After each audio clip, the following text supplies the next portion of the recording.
Welcome back to another episode of the Gridiron Guys, and today we are going to be going over 5 players who have boom or bust potential.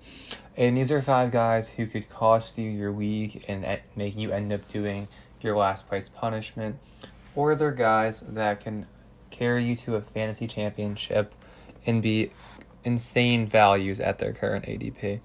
So the guy I want to talk about first is Dalvin Cook.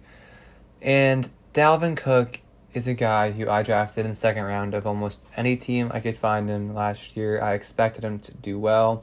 Finally stayed healthy. He had a great season, finishing as a top 10 running back on the year and would have finished as a top 5 or even top 3 if it wasn't for missing 2 games at the end of the year. And Dalvin Cook ends up on the boomer bust list because he struggles to stay on the field. He is currently in holdout talks with the Minnesota Vikings because he wants a new contract extension. And as we've seen from guys like Le'Veon Bell and Melvin Gordon, these talks are not to be taken lightly. These guys do hold out. Their careers are short and they want to get paid. So Dalvin Cook can hold out. And I don't think Minnesota is rushing to pay him after seeing that Alexander Mattison is a competent backup. And Minnesota also knows that Dalvin can't stay on the field, and we don't want to lock up a running back long term at the end of his first contract that can't stay healthy. So he may be holding out, guys. It's a strong possibility. And on top of the holdout concerns, there's injury concerns, and Dalvin has plenty of them. Missing 19 games in the last 3 years. I mean, with Dalvin, it's not about skill or talent. He's a tremendous athlete, a great running back, a 3-down back. It's just, are you going to get 16 games of Dalvin? If you do, that current ADP is an absolute steal. He should be drafted right behind Saquon and McCaffrey, but I don't expect to get a full 16 games, and that's why I think Dalvin is a bust. He could prove me wrong and stay on the field for 16 games for the first time in his career, but looking at all the last 3 seasons, he's failed to do so every single year, and I'm going to say he doesn't again, and he's going to hurt fantasy owners going at least to take him in the mid-first round because shockingly, his ADP has not taken a fall with all these holdout concerns. They've kind of just been died down, no news in that camp lately. But Dalvin is a guy I am not taking first in my fantasy drafts because if he busts, he holds out, misses 8 games, your season's over. That's your top guy, not playing half the year, coming back probably with high injury concern as always. It's just a guy who will lose you your league, and I would not draft Dalvin Cook. I think he's going to be a huge bust and cost so many people so many championships this year. But another guy we're going to get into right now who could help you win your fantasy championship, and that's JuJu Smith-Schuster. And I went back and forth on JuJu over the last few weeks thinking, is he a bust? Will he be a breakout? And it's so hard to project, but I have faith in JuJu for the upcoming season, and here's why.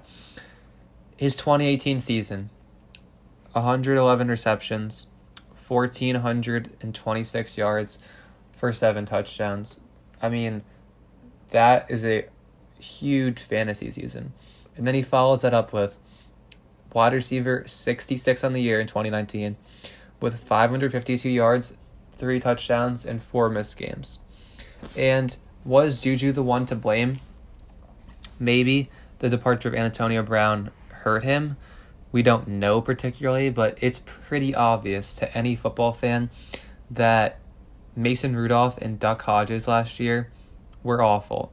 And they couldn't allow JuJu to play well because they couldn't get him the ball. Big Ben is supposed to be back and healthy. If Big Ben can play 12 games, 13 games, that's all you need from Big Ben. I think JuJu will have a great season. There are not a lot of pass-catching options on that Steeler team. Deontay Johnson, James Washington, Eric Ebron, those are guys who will be around 500, 600 yards maybe. 50 receptions, a few touchdowns. JuJu is that guy. He will see huge volume this year. As long as Ben can stay healthy, I would have loved if a guy like Jameis Winston got signed as a backup or Cam Newton to the Steelers. I would love JuJu at his current ADP. But I don't know why, I think Big Ben plays not a full season, but majority of the year. And that allows JuJu to be that guy. Wide receiver 1 in a good offense. I mean, the passing volume should be really high, especially for JuJu, because there's no other receiving options. You could say, oh, they have a great defense. They're going to be up. They're going to be running. But Big Ben is a career 4K plus yard passer. If he's healthy, he loves to throw that ball down the field. And that's going to JuJu. I mean, there's a lot of Deontay Johnson hype I've been seeing. I mean, I guess if you have faith in Ben, you could pick Deontay Johnson. But I think JuJu is the huge beneficiary from this. Look at Antonio Brown's Hall of Fame career with Big Ben. Big Ben has consistently put up a good wide receiver 1 in fantasy football. And I think JuJu, currently not being drafted in the first 2 rounds usually of fantasy drafts, a 3rd round pick, could be your first wide receiver or even second, is a great value. But then again, Big Ben goes down, and JuJu's playing with Mason Rudolph and Duck Hodges. He's going to be an absolute bust. That's why he's a tough one to project. But JuJu is a guy who I think will get it done this year. Even if the backup QBs are there, I think they will have a better game plan going forward. I think that he will be a much higher floor than wide receiver 66, with a chance to get back to those 2018 days of 111 receptions for over 1,400 yards. And being able to get a running back than JuJu, who can easily finish as a top 5. He has top 5 wide receiver potential. I mean, he could be a league winner. He really can be, and it's all if Big Ben can stay on the field, because I think he has some stuff left in the tank.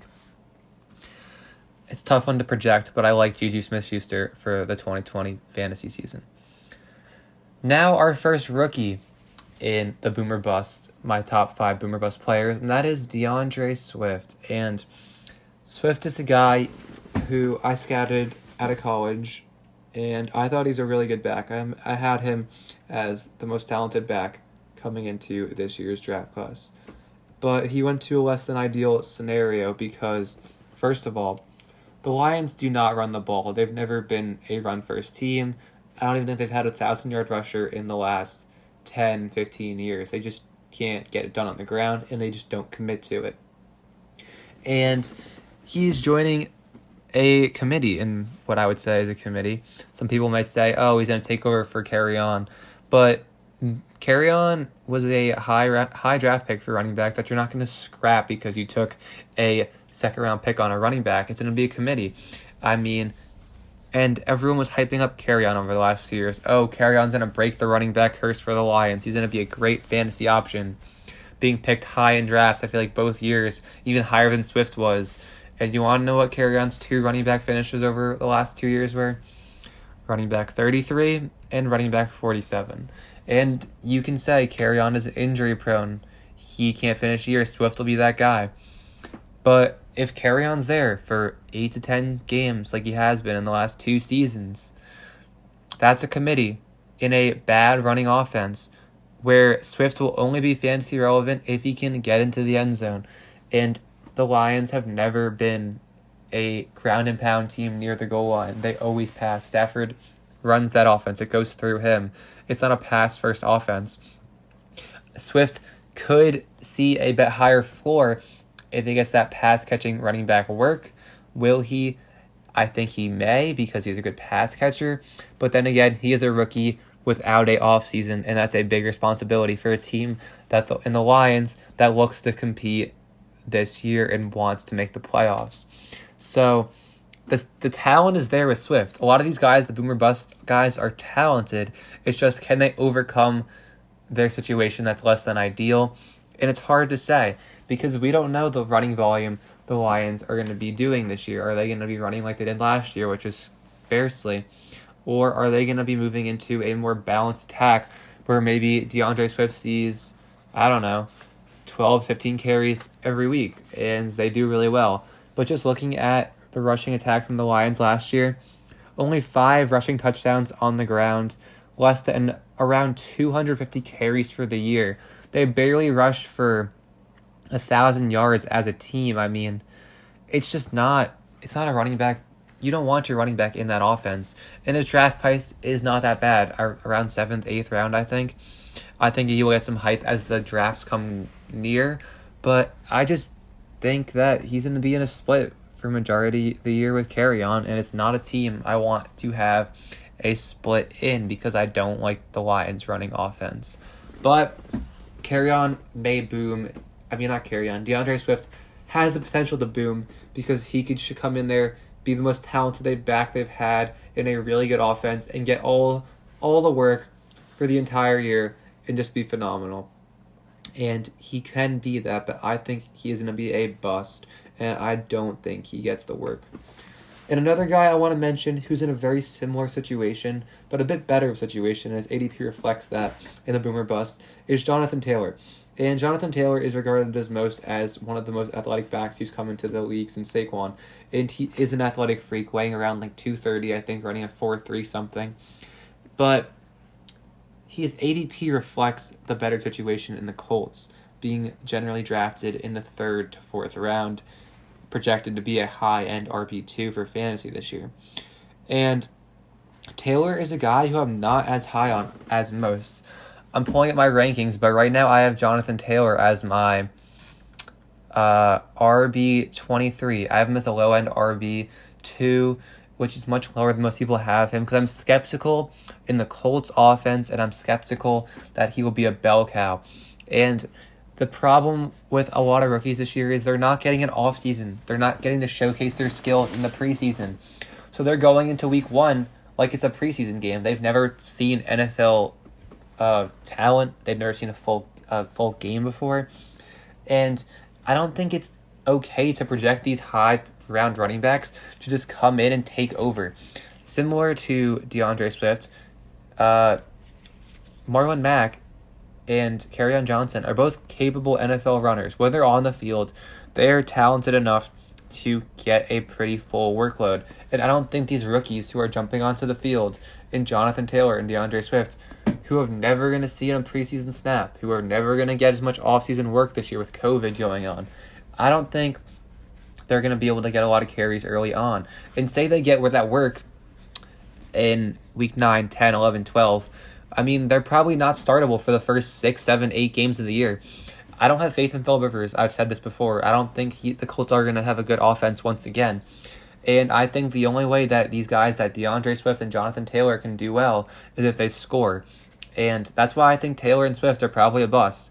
Could they boom and get way more work than I expect early on? They could. They could show that they're great talents, and the guys ahead of them or behind them, I guess, after, aren't that good and that they're not worth playing or even splitting time with. But I think especially this year, be skeptical to draft rookies, because rookie running backs are league winners every single year. We look at guys like Alvin Kamara 2 years ago, or is that maybe 3 now, where he had a fantastic rookie year and just dominated for people. But you look at guys like David Montgomery last year getting so much hype. Oh, he's going to be a huge boom, 4th, 5th round, finishes an RB1, getting all the work in Chicago, and he was terrible. He got the opportunity and just wasn't good. I mean, that happens a lot too. He barely ran for 1,000 yards, getting like 250 carries. I mean, we have to be skeptical of rookie running backs this year, and that's why I think guys like DeAndre Swift and Johnathan Taylor are busts for this upcoming season and are being way overdrafted. But let's move to the wide receiver position, and this is a sophomore wide receiver that I want to be discussing, and that's Terry McLaurin.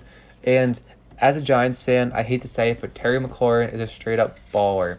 He is a terrific NFL player and a future wide receiver 1 for years to come. However, I cannot say the same with fantasy football, because I think Terry is a guy that is being way overdrafted, because we are envisioning the Case Keenum Terry and not the Dwayne Haskins Terry. And what I mean by that is Terry McLaurin was fantastic last year with Case Keenum in the beginning of the year. He was on pace with Case Keenum last year for 960 yards and 11 touchdowns, finishing, I believe, as the wide receiver 9 or 10. With Dwayne Haskins, this is per 16 games. I took the stats and I averaged them out per 16. Terry would have had 757 yards and 2 touchdowns compared to Case Keenum's 960 yards and 11 touchdowns. Haskins Terry would have finished as wide receiver 51 compared to Keenum Terry of wide receiver 10. And people may say, Dwayne Haskins has nowhere to go but up. But we've seen QBs, plenty of QBs that are young QBs in less than ideal scenarios who are terrible. Josh Rosen was awful. Sam Darnold has struggled to maintain any fantasy wide receiver in his 2 or 3 years in the league. It's unusual for guys to come in and throw for high volume passing yards. It's just not a rookie QB thing. I mean, I don't expect Dwayne Haskins to take the step forward, and I'm not saying that Terry will be the wide receiver 51 and be unstartable, but I just see him being I just see him being that guy you don't start on a weekly basis, and then he has that one fluke week for 2 touchdowns that you don't expect, and you don't play him. I mean, being drafted as a high flex player, wide receiver 2 right now, it's not even a guy I want any of the spots. I'd take him as a bench player. That's about it. I mean, it's sad to say that a rookie who was one of the guys who led the NFL in the contested catch rate is going to be a bust. And that's solely to Dwayne Haskins and the sad franchise that Washington is becoming with all this current drama happening around their team. But unless there's a better QB throwing him the ball, Terry is a guy who is being way overdrafted. We are all picking the Case Keenum Terry when you're getting the Dwayne Haskins Terry, and I can't say that enough. But Terry has a small boom potential, and that is because he should be seeing a huge volume. His targets last year, I don't have them in front of me, but I'm pretty sure they were around 90 to 100. And that can go up to like 130 or 140 this year if they really make Terry the focal point of the offense, which the Redskins can. And with that volume, maybe Dwayne Haskins can get him to be a solid wide receiver too. But I don't see the volume going up. I see them relying way more on the run. And I think Terry is a complete bust this year in fantasy. And lastly, another sophomore year wide receiver, I believe, is Courtland Sutton. And I think Courtland Sutton is a huge bust when people are talking about him being one of the steals of the draft and being able to be a wide receiver, top 5 wide receiver with Drew Lock, and they both emerge as superstar talent. I just don't see it. Similar to Dwayne Haskins and Terry in the Case Keenum split, Sutton had a night and day split with Joe Flacco and Drew Lock. With Drew Lock, he averaged 4 catches for 56 yards and 0.4 touchdowns per game. With Drew Lock, he was on pace for 16 games of 896 yards compared to Flacco's 1,272, a 400-yard difference per 16. And those stats scare me because Drew Lock is getting a lot of hype. Oh, he's going to be the next second-year breakout. He'll have a Jared Goff-like jump when Jared Goff in 2018 finished as a QB, I feel like 7, if I'm thinking correctly back. And I don't like Drew Lock. I'm not getting the hype. And Sutton also scares me because oftentimes it's all about opportunity. And I don't think his target share will go up with 124 targets last year. They added a lot of weapons in KJ Hamler, Jerry Jeudy, Melvin Gordon. Noah Fant started to come into things at the end of last year. I mean, there's 2 points to the argument. Yes, can Courtland Sutton be seeing more single coverage because of these extra weapons, but also can he even see a reduced target load? And that's a big risk for me because Drew Lock, okay, could he be a good, nice gunslinging QB? Yes. But will I think he can maintain multiple fantasy wide receivers at the Denver Broncos offense? I do not. I mean, I think it's going to be hard for Sutton to replicate his last season. I think teams have much better understanding of how to play him. He is a jump ball guy. He had no tape on him because he wasn't good his rookie year. And last year we saw a lot of what he can do. I think he'll get the number 1 corner far more often this year. And I think you can't project the breakout in Drew Lock. I mean, I think Denver's also shifting to a much more running first offense, getting Melvin Gordon with Phillip Lindsay. I mean, it's just a lot of things that are just not going well for Sutton. I mean, can Drew Lock take the next step when Sutton plays really well and even beats out his last year's stats of 12, like around 1,100 yards and 7 touchdowns, I believe? Could happen, but I think guys like Jerry Jeudy KJ Hamler, Noah Fant, Melvin Gordon, Phillip Lindsay are all going to chip into that opportunity, and I expect him to just have a mediocre year, maybe around 900, 1,000 yards, 6 touchdowns, just being a average flex play. Should be drafted around the likes of Michael Gallup and Jarvis Landry, but instead he's being a 3rd and 4th round pick. Sutton's a guy that I just do not like for the upcoming season. I actually much rather prefer Jerry Jeudy going far later, a refined route runner who should be seeing the second corner all year long, over Courtland Sutton at his much higher price tag. But as I said, with all these guys, they're boom or bust. I project Courtland Sutton to be a bust, but he also has a small chance, in my opinion, to boom. And that concludes the video. I understand that many will disagree with a lot of these takes, but these takes are solely off what I saw on tape and the statistics in current ADP. I'm not saying Courtland Sutton shouldn't be drafted. I'm saying Courtland Sutton is being overdrafted. I'm not saying Dalvin Cook is a bust and will not be startable. I'm saying Dalvin Cook should not be drafted in the first round because he's going to miss time and will lose your season. So let me know down in the comment section what you think of these players. Do you disagree with me? Let me know why. Bring up some stats. I'm always looking to change my opinion with a good argument. And make sure to like and subscribe. If you haven't already, turn on the bell notifications so you never miss an upload, so that you can also win your fantasy league. And if you want to see the statistics on these players, I have posted them on my Instagram at Gridiron_Guys_YT. Go give us a follow there and check out our in-depth analysis on these players on that platform instead.